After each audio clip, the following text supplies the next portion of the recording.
नमस्कार दोस्तों and welcome. एक बार फिर से स्वागत है आप सभी का।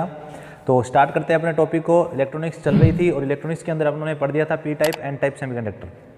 P type N type semiconductor के बाद में अपनों ने पढ़ाया नहीं था बताना आज आपको कि P type N type semiconductor को मिलाकर एक अलग डिवाइस बनाया जाता है जिसको अपनों ने कहा था पी एन जंक्शन। तो आज का अपना जो सेक्शन रहने वाला है वो पी एन जंक्शन के बारे में रहने वाला है, यानी कि पी एन जंक्शन क्या होता है और पी एन जंक्शन जो बनता है वो पी एन जंक्शन क्यों बनाया जाता है और पी एन जंक्शन से अपने आगे क्या क्या युक्तियाँ बनाई जा सकती हैं उसके बारे में आज अपने पढ़ेंगे। ठीक है, तो आज का जो सेक्शन है वो फुली आपका रहेगा पी एन जंक्शन के बारे में।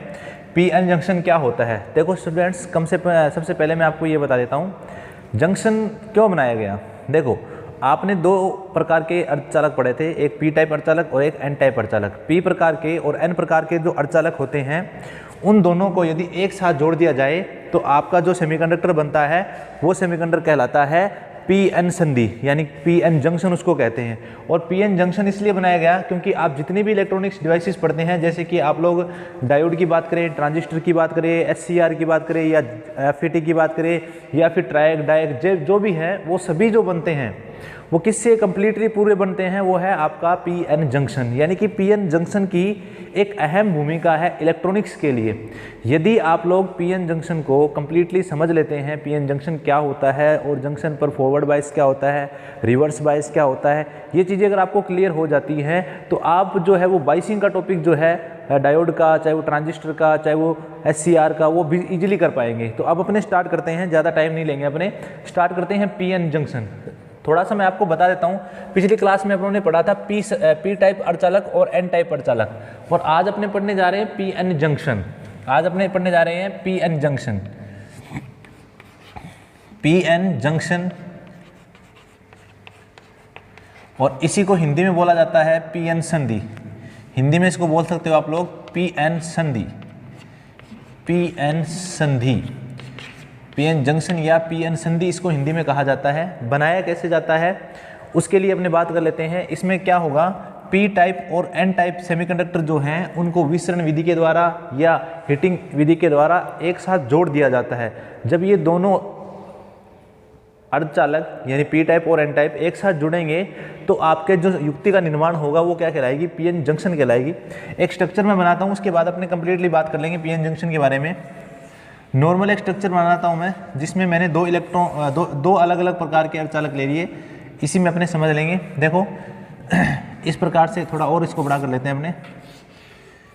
ये आपके पास में एक तरफ जो है मैंने कहा आपको कि आपका पी टाइप सेमीकंडक्टर है, एक तरफ है पी टाइप और दूसरी टाइप सेमीकंडक्टर है एन टाइप। एक तरफ पी टाइप सेमीकंडक्टर है, दूसरी तरफ एन टाइप सेमीकंडक्टर है, और जब इन दोनों को जोड़ दिया जाए तो अपने पास में जो युक्ति बनती है उसका नाम बनता है पी एन जंक्शन। क्या बनता है? P N junction. P N junction में यहाँ पर पी टाइप, और पी टाइप में कौन होते हैं, होल्स होते हैं, मैंने आपको बताया था। तो यहाँ पर होल्स अपने क्रिएटेड कर देते हैं, होल्स बना देते हैं, क्योंकि होल्स की संख्या इसमें ज़्यादा होती है, मेजॉरिटी होल्स की होती है। तो ये होल्स मैंने यहाँ पर क्रिएट कर दिए। और जो नेगेटिव साइड होती है यानी कि एन टाइप सेमीकंडक्टर्स होते हैं उनमें इलेक्ट्रॉन्स ज़्यादा होते हैं, तो इसलिए मैंने यहाँ इलेक्ट्रॉन्स की अधिकता दिखा दी। ठीक है, इलेक्ट्रॉन्स पर नेगेटिव चार्ज होता है तो ये नेगेटिव चार्ज शो कर दिया मैंने यहाँ पर। ये इलेक्ट्रॉन्स इस प्रकार से ये दोनों सेमीकंडक्टर जब जुड़ गए तो अपने पास निर्माण हो गया पी एन जंक्शन का, यानी कि संधि का निर्माण हो गया। अब इस संधि में जब इन दोनों को जोड़ेंगे तो क्या क्या चीज़ें इसमें बनती हैं उसको सबसे पहले पढ़ लेते हैं अपने। देखो स्टूडेंट्स, ये संधि अगर बनती है, इस संधि में सबसे पहली बात अपने ये करेंगे कि जब संधि तैयार होती है तो दोनों का जो संधि बिंदु होता है, यानी दोनों अर्धचालक जहाँ मिलते हैं उस पॉइंट को बोला जाता है जंक्शन पॉइंट। उसको बोला जाता है जंक्शन या संधि, हिंदी में इसको क्या बोलते हैं, संधि। इसीलिए अपने इसको पी एन जंक्शन बोल देते हैं, क्योंकि इसमें पी प्रकार के और एन प्रकार के सेमीकंडक्टरों को एक साथ जोड़ा गया है, चाहे वो किसी भी विधि से जोड़ा जाए। जो पॉइंट यहाँ पर बनेगा जहाँ पर दोनों अर्धचालक जुड़ते हैं, दोनों के मिलन से जो पॉइंट बनता है वो क्या कहलाएगा, जंक्शन पॉइंट कहलाएगा। ठीक है, अब जंक्शन पॉइंट जो है अपने पास में, जब जंक्शन बनता है और जब इसको सप्लाई के साथ जोड़ा जाता है तो कुछ चीज़ें अपने को पढ़नी है, उनके बारे में अपने बात कर लेते हैं। कुछ चीज़ें क्या कि जब अपने इसको जोड़ेंगे, जब भी आप इस पी एन संधि को सप्लाई के साथ जोड़ेंगे तो एक टॉपिक आता है बाइसिंग। क्या आता है? बाइसिंग। देखो इसमें इंपॉर्टेंट क्या है पहले मैं वो बता देता हूँ आपको। पी एन संधि के अंदर इंपॉर्टेंट है barrier voltage, peak inverse voltage, या फिर ब्रेकडाउन वोल्टेज, या फिर मेन करंट, या फिर लीकेज करंट, या फिर आपका जंक्शन टेम्परेचर, या फिर जो आपकी जंक्शन के अंदर चारों तरफ जो एक लेयर बनती है जिसको डिप्लेक्शन लेयर बोलते हैं, वो डिप्लेक्शन लेयर कैसे बनती है, डिप्लेक्शन लेयर की मोटाई कम कैसे होती है, डिप्लेक्शन लेयर की मोटाई ज़्यादा कैसे होती है, कौन सी बाइसिंग में डिप्लेक्शन लेयर अपने आकार को बढ़ा लेती है और कौन से में डिप्लेक्शन लेयर अपने आकार को घटा लेती है, ये चीज़ें अपने को पढ़नी है। तो फर्स्ट ऑफ ऑल अपने पीएन जंक्शन पढ़ने के बाद में थोड़ा सा समझ लेते हैं कि जब आपको पता है पीएन जंक्शन के अंदर, अगर पीएन जंक्शन की बात की जाए तो आप थोड़ा ध्यान से देखेंगे, यहाँ पर जो आपके पास आवेश है वो प्लस आवेश है यानी होल्स हैं, और यहाँ पर क्या है, इलेक्ट्रॉन्स हैं। जब दोनों विपरीत प्रकृति के आवेश एक दूसरे के पास आते हैं तो इनका जो मैग्नेटिक फील्ड या सॉरी इलेक्ट्रिक फील्ड जो बनता है, अपनों ने इलेक्ट्रिसिटी में पढ़ा हुआ है, यानी कि स्टैटिक इलेक्ट्रिसिटी में, स्टैटिक इलेक्ट्रिसिटी थोड़ा सा एक बता देता हूँ आपको। इलेक्ट्रिसिटी में अपनों ने पढ़ा था कि ये आपके पास पॉजिटिव आवेश है और ये नेगेटिव आवेश है। एक जो आवेश होता है, चार्ज जो होता है, उसके चारों ओर एक फील्ड होता है, उस फील्ड को अपने बोलते हैं इलेक्ट्रिकल फील्ड। क्या बोलते हैं, इलेक्ट्रिकल फील्ड। ये जो इलेक्ट्रिकल फील्ड होगा ये पॉजिटिव चार्ज से बाहर निकलता है और नेगेटिव चार्ज में क्या कर जाता है, एंटर कर जाता है। यानी कि अगर अपने ये कहेंगे कि ये इलेक्ट्रिकल फील्ड इस प्रकार से जाएगा और इसके साथ में क्या हो जाएगा, कनेक्ट हो जाएगा। तो इसका अर्थ ये हो गया कि दो अलग अलग चार्ज जो होते हैं वो एक दूसरे को क्या करते हैं, आकर्षित करते हैं, उन दोनों के बीच में अट्रैक्शन फोर्स होता है। और यही चीज़ यहाँ पर भी अप्लाई होगी। समझ आ रहा होगा आपको, आई होप ये चीज़ यहाँ पर भी अप्लाई होगी। आपको दिख रहा है ये पॉजिटिव चार्ज है इस पर और इस पर नेगेटिव चार्ज है, तो ये दोनों आवेश, इन दोनों आवेशों का जो इलेक्ट्रिक फील्ड बनेगा वो एक दूसरे के साथ इस प्रकार से जुड़ जाएगा, इस प्रकार से जुड़ जाएगा, पॉजिटिव टू नेगेटिव। इसी प्रकार यहाँ पर पॉजिटिव टू नेगेटिव, ये आवेश जो है आपका ये यहाँ पर इस प्रकार से कनेक्ट हो जाएगा। जब ये आवेश यहाँ पर कनेक्ट हो जाएगा तो इस पोजीशन पर एक अलग से लेयर बन जाती है, यहाँ से यहाँ एक अलग से लेयर बन जाती है, जो आपको मैंने ये डैश डैश से शो किया है। ये लेयर जो है यहाँ से यहाँ तक, जंक्शन ऊपर लिख देता हूँ मैं, ये जो पॉइंट है आपका ये जंक्शन है, जंक्शन, इसको हिंदी में क्या कहते हैं, संधि। हिंदी में क्या कहा जाता है, संधि कहा जाता है। अब देखो, जब आप लोगों ने देखा कि पॉजिटिव और नेगेटिव चार्ज एक दूसरे के पास हैं तो दोनों के जो इलेक्ट्रिक फील्ड है वो एक तरीके से जुड़ जाएगा, और दोनों का इलेक्ट्रिक फील्ड जुड़ जाएगा तो यहाँ पर कुल इलेक्ट्रिकल फील्ड या टोटल इलेक्ट्रिकल फील्ड का मान जो है वो क्या हो जाएगा, पहले से ज़्यादा हो जाएगा। तो जंक्शन के ऊपर, ये बात ध्यान रखना है, जंक्शन के ऊपर एक ऐसी इलेक्ट्रिकल फील्ड की लेयर बन जाती है, ये एक ऐसी इलेक्ट्रिकल फील्ड की लेयर बन जाती है जिसको बोलते हैं डिप्लेक्शन लेयर। इसको बोला जाता है डिप्लेक्शन लेयर, यानी कि अवक्षय परत। हिंदी में इसको क्या बोला जाता है, अवक्षय परत। हिंदी में इसको बोला जाता है अवक्षय परत, हिंदी में बोला जाता है इसको अवक्षय परत। ठीक है, तो अवक्षय परत क्या है, अगर आपसे पूछा जाए अवक्षय परत क्या है, तो अवक्षय परत वास्तव में कोई दीवार नहीं है। अवक्षय परत एक प्रकार का इलेक्ट्रिक फील्ड है जो जंक्शन पर आने वाले अलग अलग पोलैरिटी के जो चार्ज होते हैं उनके बीच में अट्रैक्शन के कारण उत्पन्न होता है। ठीक है, तो आपसे पूछा जाए डिप्लेक्शन लेयर क्या है, डिप्लेक्शन लेयर क्या है, यानी अवक्षय परत क्या है, तो आप क्या कहेंगे, यह एक इलेक्ट्रिकल, यह जंक्शन के ऊपर, जंक्शन के ऊपर एक इलेक्ट्रिक फील्ड है, इलेक्ट्रिक फील्ड है। यानी कि आपकी जो अवक्षय परत है या अवक्षय क्षेत्र भी इसको कहा जाता है, अवक्षय क्षेत्र जो है वो जंक्शन पर क्या है, एक प्रकार का इलेक्ट्रिक फील्ड है। इसकी मोटाई अगर आपने बात करें तो इसकी मोटाई 10⁻⁴ मीटर तक हो सकती है, लेकिन फिक्स नहीं है, याद रखना स्टूडेंट्स। क्यों, क्योंकि यहाँ पर जो आपकी जंक्शन है, ये लेयर जो आपको दिख रही है, ये बढ़ भी सकती है और घट भी सकती है, क्योंकि ये एक प्रकार का इलेक्ट्रिक फील्ड है। अगर इसके पास में और चार्जेस आ जाएंगे तो ये बढ़ जाएगा। अगर मान लो ये आपके पास में पॉजिटिव चार्ज है और यहाँ पर एक इलेक्ट्रॉन और आ जाए पीछे से कहीं से, तो ये इलेक्ट्रिक चार्ज जो है अपना इलेक्ट्रिक फील्ड इधर भी बनाएगा, तो मोटाई क्या हो जाएगी, इसकी बढ़ जाएगी डिप्लेक्शन लेयर की। तो डिप्लेक्शन लेयर की मोटाई का घटना और बढ़ना ये डिपेंड करता है उसके जो पीएन संधि है उसके बाइसिंग के ऊपर। यानी बाइसिंग आपने कौन सी कर रखी है वास्तव में, यानी कि आपने उस जंक्शन को कौन सी बाइस पे रखा है, फॉरवर्ड पे रखा है या रिवर्स पे रखा है, उस केस पर ये डिपेंड होगा कि आपकी डिप्लेक्शन लेयर की मोटाई घटेगी या बटेगी। ठीक है, तो बात करिए अपनों ने कि डिफ्लेक्शन लेयर क्या होती है। डिफ्लेक्शन लेयर जंक्शन पर एक इलेक्ट्रिक फील्ड होता है जो समान आवेशों के कारण क्या हो जाता है, उत्पन्न हो जाता है। इस मोटाई को घटाया या बढ़ाया जा सकता है, वो भी किसके कारण, बाइसिंग के कारण। तो अपने यहाँ एक चीज और लिख देते हैं, बाइसिंग के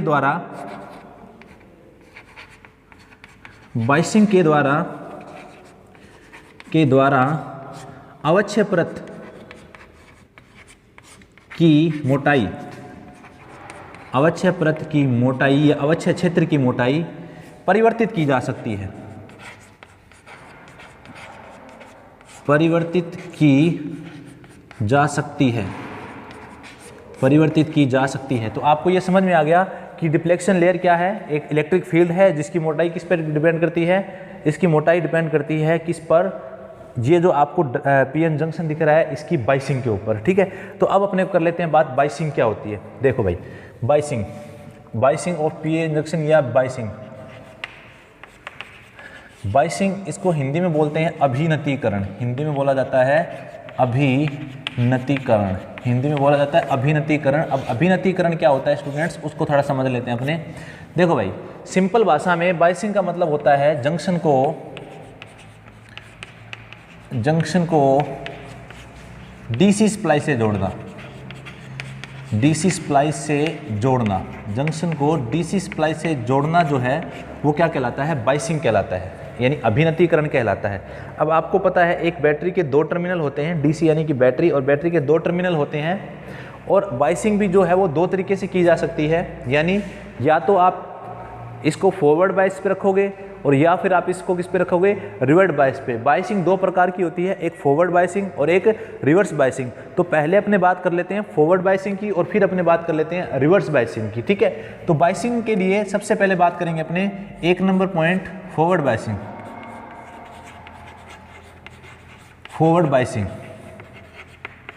और फॉरवर्ड बाइसिंग को हिंदी में कहा जाता है अग्र अभिनति या अग्र अभिनतीकरण भी कह सकते हैं अपने इसको, अग्र अभिनति या फॉरवर्ड बाइसिंग। फॉरवर्ड बाइसिंग में क्या होता है, ध्यान रखेंगे स्टूडेंट्स, फॉरवर्ड बाइसिंग में जंक्शन का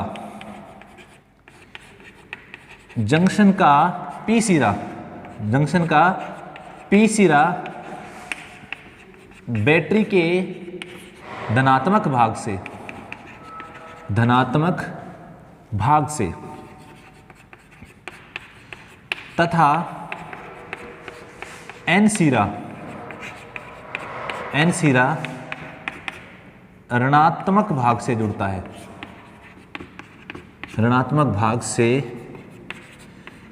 जुड़ता है। यानी अपने क्या कहेंगे, बाइसिंग का मतलब क्या हो गया, फॉरवर्ड बाइस का मतलब क्या हो गया, यदि एक बैटरी का पॉजिटिव सिरा अगर पी भाग से और नेगेटिव सिरा एन भाग से जुड़ जाए तो वो बाइसिंग क्या कहलाएगी, अग्र बाइसिंग कहलाएगी। अब अग्र बाइसिंग में क्या क्या चीज़ें आपको ध्यान रखनी है वो पहले समझेंगे अपने समझेंगे और बाद में इसको बात करेंगे। देखो, अग्र बाइसिंग के लिए मैं एक डायग्राम बनाता हूँ इस प्रकार से, ताकि आपको क्लियरली समझ में आ जाए। फॉरवर्ड बाइसिंग के लिए एक छोटा सा डायग्राम अपने बनाते हैं, उससे आपको ये अच्छे से क्लियर हो जाएगा। ये आपके पास जंक्शन है, जंक्शन जे है, जे से शो करते हैं जंक्शन को, और यहाँ पर आपके पास में ये पी टाइप सेमीकंडक्टर हो गया, अभी जो बनाया था अपनों ने इस प्रकार से, ये पी टाइप सेमीकंडक्टर हो गए।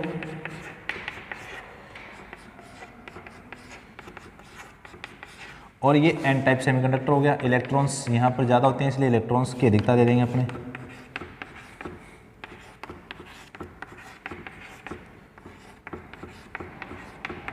इस प्रकार से, ठीक है। और ये जो भाग हो गया ये कौन सा हो गया अपने पास, पी भाग, और ये जो भाग हो गया ये कौन सा हो गया, एन भाग। ध्यान रखना है स्टूडेंट्स, आपको पी में पॉजिटिव चार्ज की अधिकता होती है और एन में नेगेटिव चार्ज की अधिकता होती है। अब इसकी बाइसिंग करनी है अपने को, तो बाइसिंग करने के लिए मैंने क्या कहा था, फॉरवर्ड बाइस के अंदर, फॉरवर्ड बाइस में बैटरी को इस प्रकार जोड़ना है आपने कि फॉरवर्ड बाइस में बैटरी को इस प्रकार जोड़ना है कि पी भाग बैटरी के धनात्मक टर्मिनल से, ये बैटरी का धनात्मक टर्मिनल है, और एन भाग बैटरी के ऋणात्मक टर्मिनल से जुड़ जाए। तो ये बैटरी का कौन सा हो गया, छोटा टर्मिनल ऋणात्मक होता है, ऋणात्मक टर्मिनल से जुड़ जाए। तो ये जो बाइसिंग है ये क्या कहलाती है, फॉरवर्ड बाइसिंग कहलाती है। ठीक है स्टूडेंट्स, ये बाइसिंग क्या कहलाएगी, फॉरवर्ड बाइसिंग कहलाएगी। तो थोड़ा सा सही बना देता हूँ मैं। ये देखो, ये आपके पास जो डायग्राम बन गया, ये फॉरवर्ड बायसिंग का डायग्राम बन चुका है। और फॉरवर्ड बायसिंग में क्या होगा, नेगेटिव टर्मिनल है ये बैटरी है आपके पास, बैटरी को V से शो कर देते हैं अपने, ठीक है। अब देखो थोड़ा समझते हैं इसको कि फॉरवर्ड बायसिंग में किस प्रकार जो PN जंक्शन है उससे होकर करंट का फ्लो करता है। ध्यान से देखना स्टूडेंट्स, जैसे आप यहाँ पर बैटरी लगाएंगे या सोर्स वोल्टेज लगाएंगे, DC सोर्स वोल्टेज है ये, तो आपको पता है ये पॉजिटिव चार्ज है और ये नेगेटिव चार्ज है। यहाँ से इलेक्ट्रॉन्स क्या होंगे, इस तरफ जाना शुरू कर देंगे और यहाँ से होल्स इस तरफ जाना शुरू कर देंगे, ठीक है। तो सिंपल सी बात है, यहाँ पर कौन जनरेट हो जाएंगे, होल्स जनरेट हो जाएंगे, और यहाँ पर कौन जनरेट हो जाएंगे, इलेक्ट्रॉन्स जनरेट हो जाएंगे। यहाँ पर कौन जनरेट हो जाएंगे, इलेक्ट्रॉन्स। तो आपको पता है कि ये जो होल्स है, इन होल्स को क्या करेंगे, क्योंकि इनमें देखो सेम पोलैरिटी है दोनों में, जब दोनों की पोलैरिटी सेम है यानी कि दोनों की ध्रुवता, ये भी पॉजिटिव चार्ज है और ये भी पॉजिटिव चार्ज है, ये नेगेटिव चार्ज है और ये भी नेगेटिव चार्ज है। और अपनों ने क्या पढ़ा है कि दो समान आवेशों के बीच में प्रतिकर्षण बल कार्य करता है।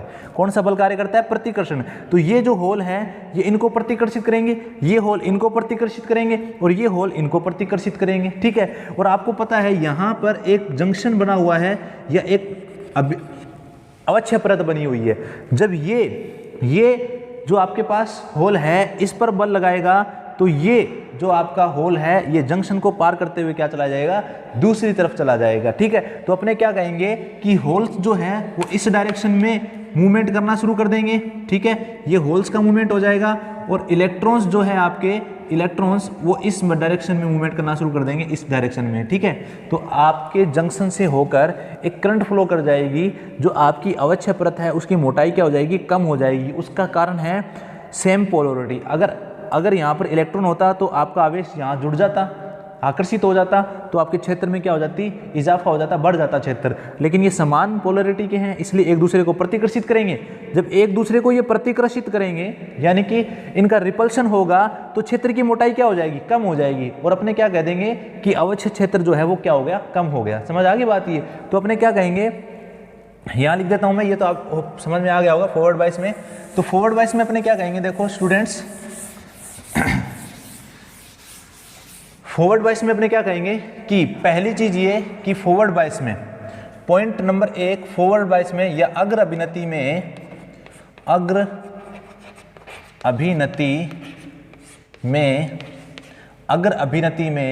अवच्छय परत की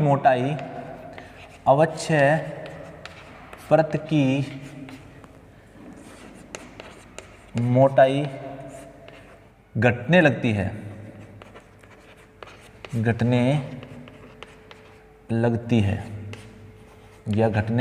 है, ठीक है। पहला पॉइंट अपना क्लियर हो गया कि जब फॉरवर्ड बायस पे आपका जंक्शन होगा तो आपकी मोटाई जो है वो क्या करने लग जाएगी, बढ़ने लग जाएगी, ठीक है। जिस वोल्टेज पर ये इलेक्ट्रॉन इस जंक्शन पॉइंट को पार कर जाएंगे, जिस वोल्टेज पर ये इलेक्ट्रॉन इस जंक्शन पॉइंट को पार कर जाएंगे उसको कहा जाता है बैरियर वोल्टेज। यहाँ के बीच की जो वोल्टेज होगी उसको VB से शो करेंगे अपने, किससे शो करेंगे, VB से। तो यहाँ मैं लिख देता हूँ बैरियर वोल्टेज क्या होती है, बैरियर वोल्टेज, या इसी को अपने ये भी कह सकते हैं अवरोधी विभव। हिंदी में बोला जाता है अवरोधी विभव, हिंदी में इसको क्या बोलेंगे, अवरोधी विभव क्या होता है। तो अपने ये कहेंगे वह विभव, लेकिन किस में बात कर रहे हैं, अग्रबायस में। जो चीज अग्रबायस में बात करेंगे वो अग्रबायस के लिए ही होगा, ध्यान रखना, ठीक है। वह विभव या अग्रबायस में वह विभव, यहां लिख देता हूं मैं अग्रबायस में वह विभव, क्योंकि अग्रबायस की बात कर रहे हैं तो अग्रबायस में ही पढ़ देंगे अपने इसको।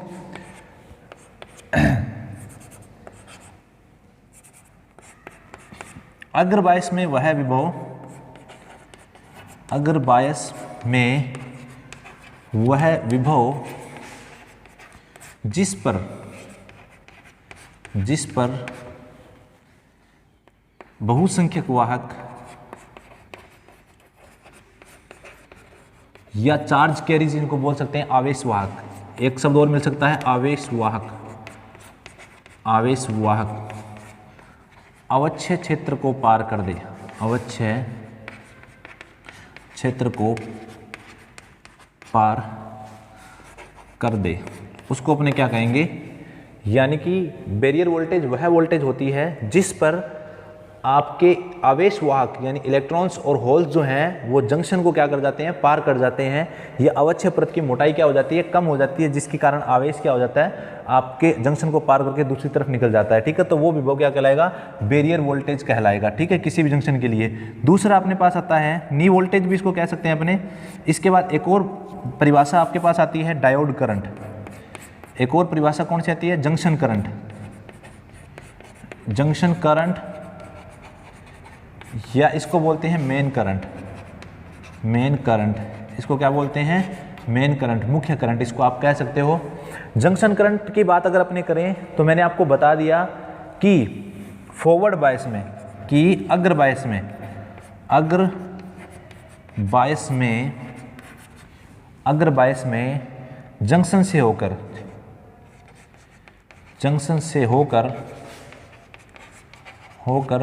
प्रवाहित होने वाली धारा,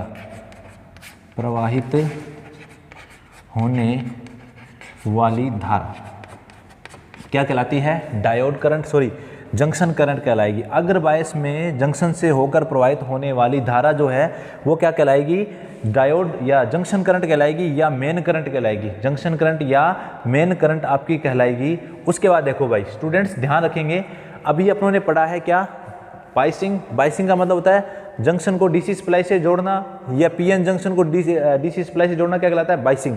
बाइसिंग दो प्रकार की होती है, उसमें पहला कौन सा है, फॉरवर्ड बाइसिंग या अग्र अभिनति कहते हैं। अग्र अभिनति का मतलब क्या हो गया, यदि आपके जंक्शन का पी भाग बैटरी के पॉजिटिव टर्मिनल से और एन भाग बैटरी के नेगेटिव टर्मिनल से जुड़ जाए तो वो क्या कहलाता है, बाइसिंग कहलाता है। और जब भी आप फॉरवर्ड बाइस करेंगे तो फॉरवर्ड बाइस के दौरान अवच्छेद परत की मोटाई क्या हो जाएगी, कम हो जाएगी, यानी अवच्छेद क्षेत्र घटने लगेगा, जिसके कारण अपने ये कह सकते हैं कि जंक्शन का रेजिस्टेंस क्या हो जाएगा, कम हो जाएगा। तो एक शब्द याद रखना, आपको बताता हूँ, रेजिस्टेंस लो करंट फ्लो। क्या याद रखोगे, रेजिस्टेंस लो करंट फ्लो, यानी जैसे ही रेजिस्टेंस लो होगा करंट क्या कर जाएगा, फ्लो कर जाएगा यहाँ से। तो जंक्शन की मोटाई कम होने का मतलब रेजिस्टेंस कम होना, और रेजिस्टेंस कम होगा तो करंट क्या कर जाएगा, फ्लो कर जाएगा। तो जैसे ही यहाँ से करंट फ्लो करेगा तो उस करंट को अपने क्या कह देंगे, जंक्शन करंट कह देंगे। जिस वोल्टेज पर, देखो मैंने यहाँ लिखा है, अगर अभिनति में अवच्छेद परत की मोटाई घटने लगती है, बैरियर वोल्टेज जिस वोल्टेज पर आवेश वाहक जंक्शन से पार हो जाए, या जंक्शन देखो ये लिखा भी है मैंने, वह विभव जिस पर आवेश वाहक अवच्छेद क्षेत्र को पार कर दें, वह वोल्टेज क्या कहलाती है, बैरियर वोल्टेज कहलाती है, या अवरोधी विभव भी इसको कहते हैं। फिर अपने पास है अग्रबायस, जंक्शन करंट, यानी कि बैरियर वोल्टेज पर जब आवेश वाहक जंक्शन को पार कर देते हैं तो अग्र अभिनति या फॉरवर्ड बायस में किसी जंक्शन से प्रवाहित होने वाली धारा उसकी क्या कहलाती है, उसकी जंक्शन करंट कहलाती है या मेन करंट कहलाती है। ठीक है, अगर इसको डायोड के रूप में यूज करेंगे तो वो डायोड करंट हो जाएगी। तो अब ये आपका कंप्लीट हो गया फॉरवर्ड बायसिंग। और फॉरवर्ड बायसिंग में जो चीज़ें आती है वो मैंने बता दी। फॉरवर्ड बायसिंग में अवच्छेद क्षेत्र की मोटाई घटेगी, फॉरवर्ड बायस में ही बैरियर वोल्टेज होती है, और फॉरवर्ड बायस में ही जंक्शन करंट होती है। एक चीज़ और भी आप याद रख सकते हो कि फॉरवर्ड बायस के समय एक चीज़ और आप याद रखते हो, अग्र अभिनति के समय, अग्र अभिनति के दौरान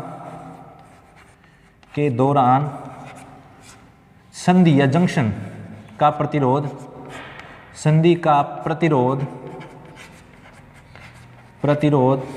घटता है, इसीलिए करंट क्या कर जाती है, फ्लो कर जाती है। तो ये याद रखना है, घटता है, ये लिख देता हूं मैं, घटता है। तो जंक्शन का प्रतिरोध कब बढ़ेगा, जब आप जंक्शन को रिवर्स में रखोगे। कब घटेगा, जब जंक्शन को आप किस में रखोगे, फॉरवर्ड बायस में रखोगे। इसीलिए जितने भी आप पढ़ोगे डायोड, ट्रांजिस्टर, मॉसफेट, सभी से करंट फ्लो कब करेगा, जब वो फॉरवर्ड बायस में जुड़ेंगे। और रिवर्स बायस में जुड़ेंगे तो कोई भी करंट उनसे फ्लो नहीं करेगा, कोई भी मतलब मेन करंट फ्लो नहीं करेगा। जो करंट फ्लो करता है या रिवर्स बायस में जो चीज़ें पढ़ी जाती है वो अपने रिवर्स बायस में बात करेंगे। ठीक है, तो ये फॉरवर्ड बायस कंप्लीट हो गया। अब अपने बात करते हैं रिवर्स बायस की। फॉरवर्ड बायस कंप्लीट हो गया, अब अपने बात करते हैं रिवर्स बायस की। और रिवर्स बायस जो है उसको भी थोड़ा सा समझ लेना आप लोग। इसी डायग्राम में मैं आपको क्लियर कर देता हूँ रिवर्स बायस क्या होता है। देखो भाई, यहाँ पढ़ लेते हैं अपने रिवर्स बायस के बारे में।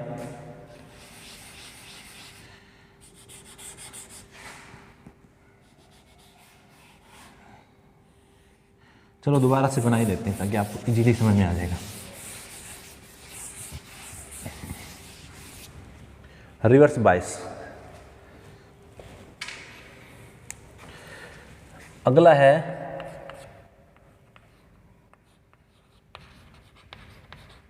रिवर्स्ड बायस, या इसको बोलते हैं पश्च अभिनति। पश्च अभिनति, पश्च अभिनति या पश्च अभिनतिकरण, ध्यान रखना इसको। इसमें क्या होगा, जब जंक्शन का पी भाग, जंक्शन का पी भाग बैटरी के धनात्मक टर्मिनल से, सॉरी पी भाग ऋणात्मक टर्मिनल से, अब उल्टा जुड़ेगा, ऋणात्मक सिरे से तथा N भाग धनात्मक सिरे से जुड़ जाए तो ये अभिनति क्या कहलाएगी, पश्च अभिनति कहलाएगी। यानी कि अब अपने डायग्राम बना लेते हैं ताकि आपको समझ आ जाएगा। वही same to same as it is diagram.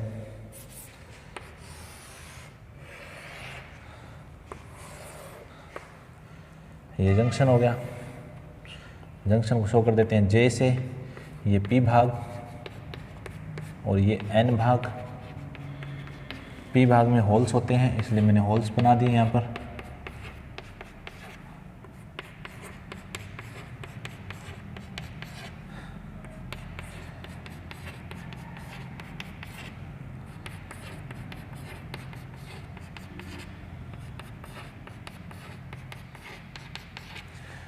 Electrons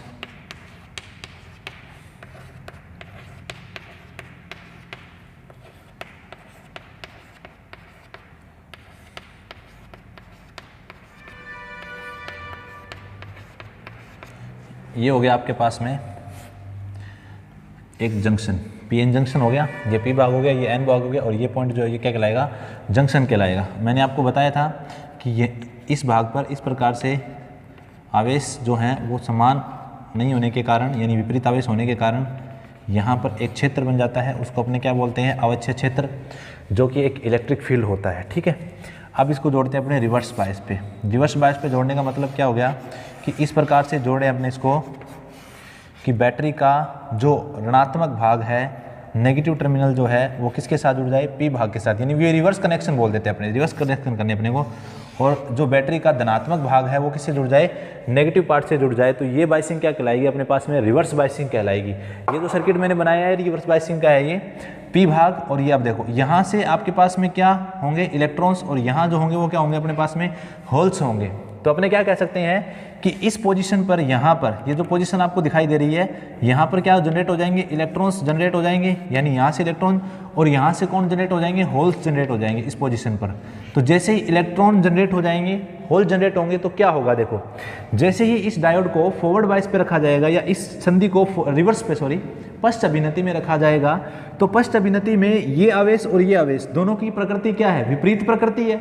जब दोनों की प्रकृति विपरीत होगी तो ये दोनों आपस में क्या करेंगे, एक क्षेत्र का निर्माण और कर लेंगे। ठीक है, इन दोनों का क्षेत्र इस प्रकार से जुड़ने वाले स्वभाव का होगा, उसी प्रकार यहाँ भी ये क्षेत्र क्या हो जाएगा, जुड़ जाएगा। तो अपने क्या कहेंगे कि अवच्छेद क्षेत्र, यानी ये इलेक्ट्रॉन अगर यहाँ आ जाता है, मान लो ये होल यहाँ आ जाता है, या यहाँ इलेक्ट्रॉन आ जाता है, मान लो यहाँ इलेक्ट्रॉन आ गया, तो ये इसके साथ में क्या कर देगा, क्षेत्र को बढ़ाएगा। यहाँ अगर होल्स आ गए तो ये इलेक्ट्रॉन के साथ में क्या करेंगे, क्षेत्र को बढ़ाएंगे।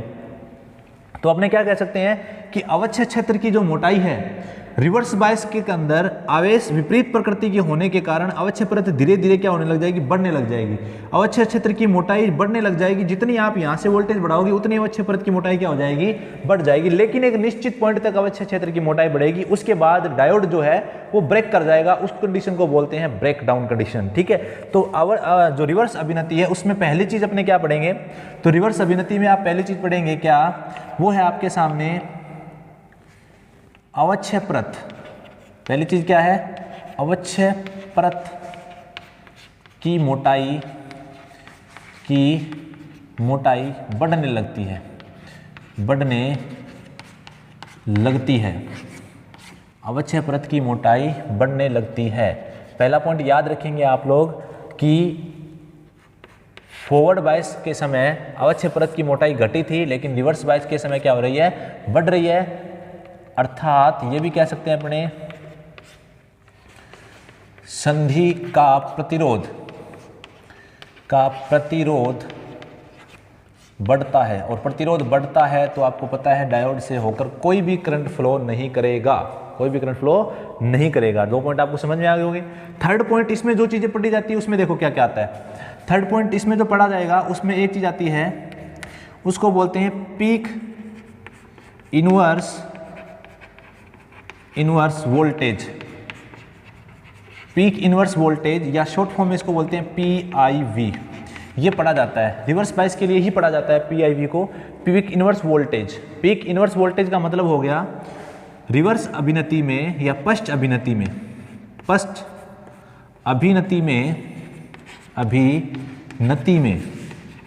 संधि के द्वारा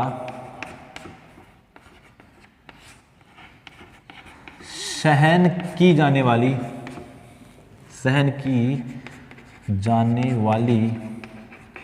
वोल्टता। पीक इनवर्स वोल्टेज क्या होती है? देखो मैंने आपको बताया था, जब आप डायोड को संधि को रिवर्स पे जोड़ेंगे तो जैसे जैसे आप वोल्टेज को बढ़ाएंगे, इसमें संधि के अंदर जो अवक्षय क्षेत्र है उसकी मोटाई धीरे धीरे क्या होती जाएगी, बढ़ती चली जाएगी। अवक्षय क्षेत्र की मोटाई बढ़ती जाएगी, आप वोल्टेज बढ़ाएंगे, फिर वो अवक्षय क्षेत्र में इंक्रीज होगा, फिर आप वोल्टेज बढ़ाएंगे, फिर अवक्षय क्षेत्र की विड्थ इंक्रीज हो जाएगी, फिर आप वोल्टेज बढ़ाओगे तो अवक्षय क्षेत्र की जो विड्थ है वो इंक्रीज हो जाएगी। लेकिन ये कंडीशन लास्ट तक ऐसे नहीं चलेगी। एक पॉइंट ऐसा आएगा, उस पॉइंट के बाद में इस जंक्शन से होकर किसी प्रकार की करंट फ्लो किसी प्रकार का अवक्षय क्षेत्र में मोटाई में बदलाव नहीं होगा, बल्कि ये जंक्शन जो है ये क्या कर जाएगा, ब्रेक कर जाएगा। यानी कि डायोड से होकर अचानक से बहुत ज़्यादा करंट फ्लो कर जाएगी। लेकिन देखो अपने थ्योरेटिकली बोलते हैं कि जब पीक इनवर्स वोल्टेज से ज़्यादा वोल्टेज यहाँ आ जाती है, मतलब इसकी सहन क्षमता से ज़्यादा वोल्टेज अगर आप इसको दोगे तो जंक्शन रिवर्स में भी क्या कर जाएगा, ब्रेक कर जाएगा। ब्रेकडाउन वोल्टेज उसको बोला जाता है। तो ब्रेकडाउन वोल्टेज जैसे आपकी आएगी तो डायोड से होकर अचानक से करंट बढ़ जाएगी, लेकिन उतने समय में डायोड क्या हो जाएगा, जल जाएगा। कहाँ ऐसे जाता है कि डायोड का टेम्परेचर इतना ज़्यादा बढ़ जाएगा कि डायोड जो है या जो संधि है वो क्या हो जाएगी, जल जाएगी। डिस्टर्ब होने के लिए माफ़ी चाहता हूँ मैं। तो फिर अपने स्टार्ट करते हैं दोबारा से। टेक्निकल प्रॉब्लम हो गई थी इसलिए क्लास बीच में रुक गई। अब देखो मैं आपको बता रहा था कि जंक्शन पर जैसे जैसे आप वोल्टेज को बढ़ाओगे वैसे वैसे अवक्षय परत की मोटाई क्या हो जाएगी, बढ़ने लग जाएगी। जैसे जैसे आप वोल्टेज बढ़ाओगे अवक्षय परत की मोटाई बढ़ेगी। लेकिन पीक इनवर्स वोल्टेज के बाद, जैसे ही पीक इनवर्स वोल्टेज आएगी उसके बाद जंक्शन की मोटाई नहीं बढ़ेगी, उसके बाद ब्रेकडाउन हो जाएगा। ब्रेकडाउन का मतलब आपका जंक्शन जो है वो ब्रेक कर जाएगा, यानी आवेश वाहक जो है वो जंक्शन को पार करके फ्लो करना शुरू कर देंगे। लेकिन इस दौरान करंट एक बार के लिए बहुत ज़्यादा बढ़ जाती है, पर डायोड जो है वो क्या हो जाता है, या जो आपका जंक्शन है वो जल जाता है, इसलिए करंट फ्लो नहीं करती है। अपने ये बोलते जरूर हैं कि बहुत ज़्यादा करंट फ्लो करती है, वास्तव में क्या होता है, आपका जो जंक्शन है वो ब्रेक करके बर्नआउट हो जाता है, जल जाता है। ठीक है, तो अपने क्या पढ़ेंगे, दूसरी एक वोल्टेज और पढ़ देता हूँ, बता देता हूँ मैं यहाँ पर एक पॉइंट आपको। इसका मान जो आपके पास PIV है, इसका मान सदैव भंजन वोल्टता यानी ब्रेकडाउन वोल्टेज भंजन वोल्टता से कम होगा, कम होगा। ये बात आप लोग ध्यान रखेंगे कि इसका जो मान होगा पीक इनवर्स वोल्टेज का, वो सदैव ब्रेकडाउन वोल्टेज से क्या होगा, कम होगा। या अपने कह सकते हैं कि वह सुरक्षित वोल्टेज जो एक संधि रिवर्स बायस में सहन कर सके उसको क्या कहा जाता है, पीक इनवर्स वोल्टेज कहा जाता है। रिवर्स बायस में लेना ध्यान रखना, इनवर्स का मतलब उल्टा। ठीक है, फिर अपने बात करते हैं नेक्स्ट पॉइंट, भंजन वोल्टेज या ब्रेकडाउन वोल्टेज। ये जो मैं आपको पढ़ा रहा हूँ ये सारी रिवर्स के लिए ले रहे हैं, और फॉरवर्ड में मैंने पहले अलग से बता दिया था आपको। इसको बोलते हैं भंजन वोल्टता, इसको बोला जाता है भंजन वोल्टता। ठीक है, ब्रेकडाउन वोल्टेज, भंजन वोल्टता। ठीक है, अब देखो भंजन वोल्टता का मतलब वही हो गया कि एक डायोड जिस पर ब्रेक कर जाए, रिवर्स डायोड की अवक्षय परत जिस पर टूट जाए वो वोल्टेज क्या कहलाती है, भंजन वोल्टता कहलाती है। तो अपने इसके लिए क्या करेंगे, पश्च अभिनति अभिनति में अवश्य परत जिस वोल्टता पर टूटती है, जिस वोल्टता पर टूट जाए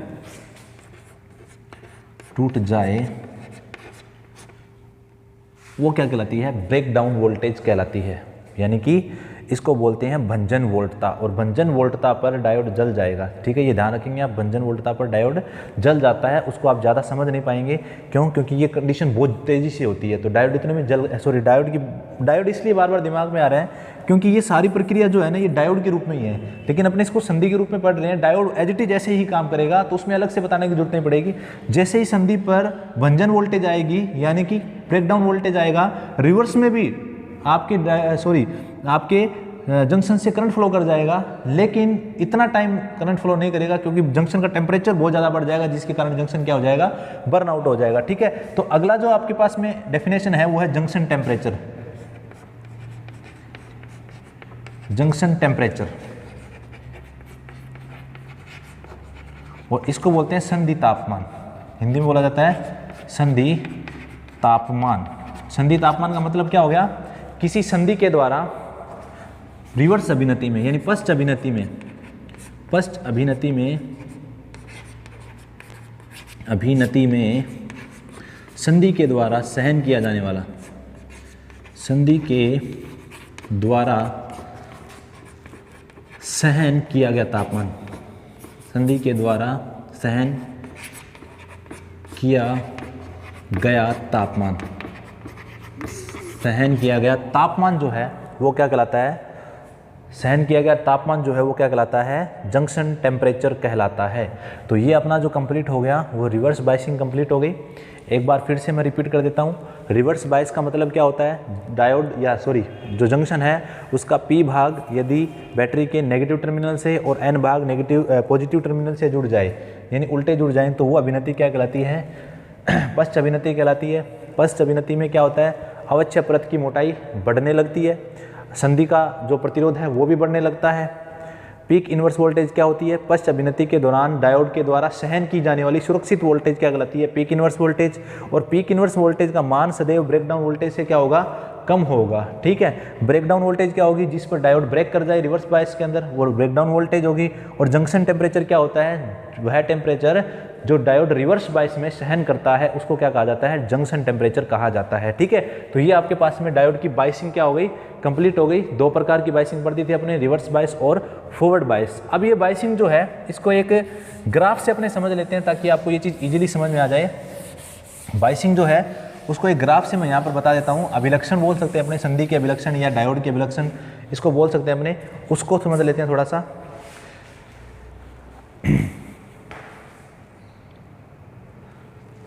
तो मैं यहाँ एक ग्राफ बनाता हूँ जिससे वी आई कैरेक्टरिस्टिक ऑफ जो आपका जंक्शन है उसकी वी आई कैरेक्टरिस्टिक संधि की जो है आपकी अभिलक्षण है वो पढ़ने जा रहे हैं। संधि के अभिलक्षण का मतलब क्या होता है? देखो, अभिलक्षण का मतलब होता है कोई भी जो संधि है उसमें वोल्टेज के चेंज करने पर करंट में होने वाले जो परिवर्तन है उसको एक ग्राफ के द्वारा बताना क्या कहलाता है? अभिलक्षण कहलाता है। और उसी संधि में अपने जो है वोल्टेज और करंट के जो चेंजेस हैं उसको एक ग्राफ से बताएंगे, तो उसको अपने क्या बोल देंगे? वी आई अभिलक्षण बोल देते हैं। ठीक है, तो वी आई अभिलक्षण पढ़ने के लिए अपने को क्या करना पड़ेगा? एक ग्राफ बनाना पड़ेगा। और ग्राफ बना देते हैं अपने किस किस के बीच में? एक तो अपने पास है वोल्टेज ये V, और ये अपने पास में क्या है? Current I। V और I के बीच में अपने ग्राफ खींच लेते हैं। ठीक है, ये वोल्टेज है और ये करंट है, और यहाँ पर पॉइंट 0 है। फर्स्ट केस में आपको पता है जब डायोड को कोई सप्लाई नहीं जाती तो वोल्टेज और करंट दोनों का मान क्या होगा? 0 होगा।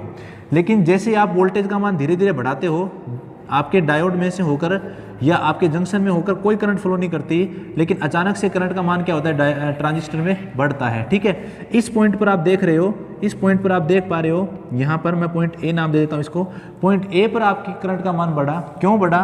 क्योंकि यहाँ पर आपकी कौन सी वोल्टेज आ गई? यहाँ पर आपकी आ गई अवरोधी वोल्टता या अवरोधी विभव। कौन सा विभव हो गया? अवरोधी विभव। मैंने आपको बताया था अवरोधी विभव वह विभव है जिसमें अगर बायस में करंट क्या कर जाएगी? फ्लो कर जाएगी किसी भी संधि से। तो ये पॉइंट जो आपको बनाया मैंने यहाँ पर, ये पॉइंट कौन सा है? ए पॉइंट अवरोधी विभव है। तो यहाँ की जो वोल्टेज है उसको अपने क्या बोल देते हैं? VB। इस वोल्टेज को VB बोल देते हैं क्योंकि ये बैरियर वोल्टेज है, और ये अभिनति जो कहलाएगी ये क्या कहलाएगी, अग्र अभिनति। अग्र अभिनति, अभिनति, अग्र अभिनति में अपने ट्रांजिस्टर से क्या हो गया, सॉरी एक संधि से क्या हो गया, अग्र अभिनति में यहाँ करंट फ्लो कर गया। अगर पश्च अभिनति की बात करें तो पश्च अभिनति में क्या होगा, आप वोल्टेज को बढ़ाए रखें, धीरे धीरे बढ़ाए रखेंगे, कुछ करंट आपकी फ्लो कर रही है, देखो धीरे धीरे बढ़ाए रखेंगे, धीरे धीरे बढ़ाए रखेंगे, लेकिन अचानक से इस पॉइंट पे आने के बाद में वोल्ट धारा का मान क्या हो जाता है, बढ़ जाता है। ये जो पॉइंट है आपका, यहाँ पर जो पॉइंट बना, इसको मैं बी नाम दे देता हूँ, बी पॉइंट। ये पॉइंट कहलाता है भंजन, भंजन वोल्टता। क्या कहलाता है, भंजन वोल्टता, भंजन वोल्टता। क्या कहलाता है ये, भंजन वोल्टता। जिस पर डायोड से होकर अचानक करंट फ्लो कर जाए या करंट का मान बहुत ज़्यादा बढ़ जाए, वो वोल्टेज क्या कहलाती है, भंजन वोल्टता कहलाती है। और यहाँ आप देख रहे हो कि धारा का मान कुछ ना कुछ तो चल रहा है ना, देखो जीरो तो नहीं है ना, जीरो तो कब होता है धारा, जब यहाँ पर ये लाइन जीरो होती है, ठीक है। वोल्टेज का मान देखो, यहाँ पर धारा का मान कुछ ना कुछ है, कुछ ना कुछ है, तो ये धारा तो कहलाती है, ये कहलाती है लीकेज करंट। क्या कहलाती है, लीकेज करंट, लीकेज करंट या लीकेज धारा, लीकेज धारा, या इसको हिंदी में बोलते हैं, सॉरी इंग्लिश में बोलते हैं लीकेज धारा, और हिंदी में बोलते हैं क्षरण धारा। तो आपसे ये क्वेश्चन पूछा जा सकता है, मेन करंट कब फ्लो करेगी, अग्र बायस में, किस वोल्टेज पर, अवरोधी विभव पर, और रिवर्स बायस में कौन सी करंट फ्लो करती है, केवल लीकेज करंट फ्लो करती है, और भंजन वोल्टता पर डायोड अचानक से क्या हो जाता है, जल जाता है, या अचानक से डायोड से होकर क्या हो जाती है, करंट फ्लो हो जाती है। तो ये अपने पास में एक संधि के अभिलक्षण अपनों ने पढ़ दिए कि संधि को अभिलक्षण से अगर पढ़ा जाए तो अग्र बायस में ऐसे काम करेगी, और रिवर्स बायस में ऐसे काम करेगी। रिवर्स बायस में करंट जो है वो लीकेज करंट फ्लो करता है, फॉरवर्ड बायस में मेन करंट फ्लो करता है, किस वोल्टेज पर, वीवी पर, और ये कुछ वोल्टेज पर, भंजन वोल्टता पर करंट का मान फ्लो होगा। इससे पहले की जो वोल्टता है वो क्या कहलाएगी, इससे पहले वोल्टता जो है वो पीक इनवर्स वोल्टेज कहलाएगी, ठीक है। तो आज के लिए अपने इतना ही पढ़ेंगे। थैंक यू, धन्यवाद। और क्लास को शेयर जरूर करें अपने स्टूडेंट्स के साथ में, अपने दोस्तों के साथ में, और क्लास कंप्लीट होने के बाद आप एक कमेंट या लाइक जरूर दें। Thank you.